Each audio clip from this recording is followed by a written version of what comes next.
வைத்தியலிங்கம் முன்னாள் அதிமுக அமைச்சர். அவர் திமுகல சேர்ந்து ஒரு மாசம் கழிச்சு அவருடைய கேஸை டிவிஎஸ்சி க்ளோஸ் பண்ணியிருக்கு. அதை இந்த விஜய் பதவியேற்ற பிறகு கடந்த வாரம் கோர்ட்ல சொன்னதுனால அவருக்கு தெரிஞ்சு உடைச்சார்.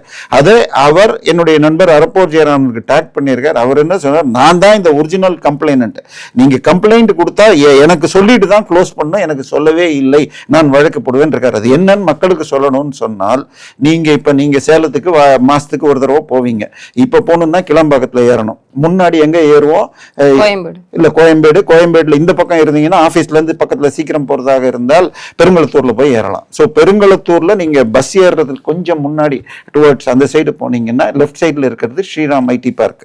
Sriram IT park special economic ஜோனாக வாங்கிட்டு ஐடி கட்டினா விற்கல, அதனால அது ரெசிடென்சியல் அதுல ஒரு போர்ஷனை மாத்திரன்னு சொல்லி 1450 வீடுகள் கட்டுவதற்கு அப்ரூவல் கேட்டாங்க 2013. அதிமுக ஆட்சியில 14 வரைக்கும் ஃபைல் ஒரு இன்ச்சு கூட நகரல. அதன் பிறகு ஸ்ரீராம்காரங்க அவங்களுடைய மிக பெரும் தொகை சிக்கி இருக்காது. ஒரிஜினலாக ஸ்டாண்டர்ட் மோட்டார்ஸ் ஃபேக்டரியாக இருந்தது, பின்னால் ஸ்ரீராம் ஏலத்தில் ஐஓபில இருந்து எடுத்து இது மாறின இடம்.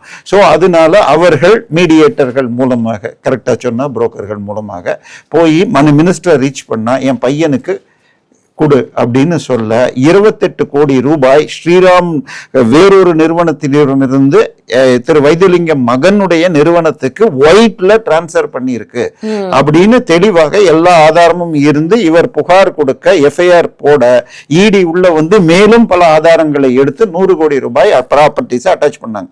இவர் டிசம்பர் மாதம் திமுக போய் சேர்றார் அமைச்சர். இது ஜனவரி மாதம் இது மூடப்படுகிறது. திமுகக்குள்ள உள்ளே நுழைந்தால் ஒருவர் வாஷிங் மிஷினில் போடப்பட்டு பரிசுத்த பாவமன்னிப்பு பெற்றுவிட்டு பரிசுத்தராகி